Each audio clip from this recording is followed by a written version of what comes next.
Donald Trump n'a qu'un mot à la bouche. Tariffs. I always say tariffs is the most beautiful word to me in the dictionary. What we're going to be doing is a 25% tariff. Pourtant, avoir des droits de douane élevés, c'est plutôt le genre de choses qui effraie aux États-Unis, car la dernière fois qu'ils les ont augmentés, ça s'est très mal passé. Mais pour ça, il faut revenir un siècle en arrière. Les années 1920 aux États-Unis sont synonymes de prospérité économique.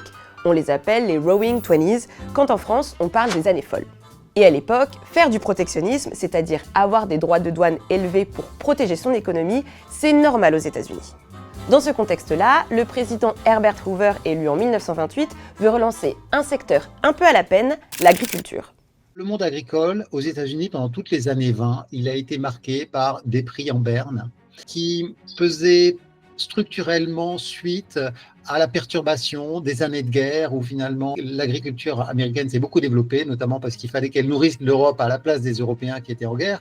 Mais après-guerre, les Européens ont recommencé à produire et on avait une agriculture qui était en état de surproduction chronique. C'est comme ça que deux élus républicains, Reed Smoot et Willie C. Hawley, se sont retrouvés à travailler sur une proposition de loi pour augmenter les droits de douane. Autrement dit, les produits agricoles en provenance d'autres pays seront davantage taxés pour favoriser les produits américains. Sauf qu'entre le moment où les parlementaires commencent à bosser sur le texte et sa ratification, il s'est passé ça. Le krach boursier de 1929. Un krach qui va entraîner l'une des crises économiques les plus graves des États-Unis avec des millions de personnes qui se retrouvent au chômage. Pourtant, la loi Smoot-Hawley continue de faire son chemin entre les deux chambres sans prendre en compte la crise actuelle. La discussion de la loi va être l'objet, en tout cas, de tractations politiques sans fin.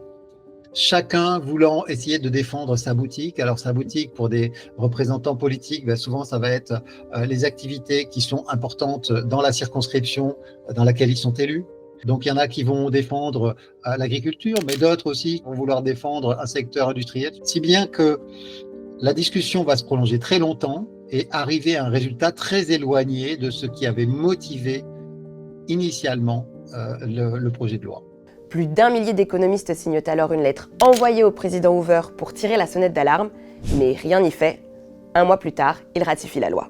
On arrive à des mesures de défense commerciale qui en fait ne répondent en rien à la crise des années 30 et finalement un peu tout le monde disent au moment où cette loi est votée, c'est une stupidité économique, comme l'a dit de façon célèbre Henry Ford à l'époque.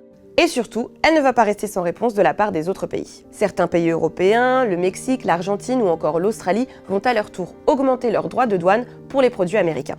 Le Canada, qui est le principal partenaire commercial des États-Unis, va par exemple se rapprocher de l'Empire britannique au détriment de Washington. Cette loi a des effets dévastateurs parce que, par effet de ricochet, d'autres puissances vont à leur tour fermer leur économie.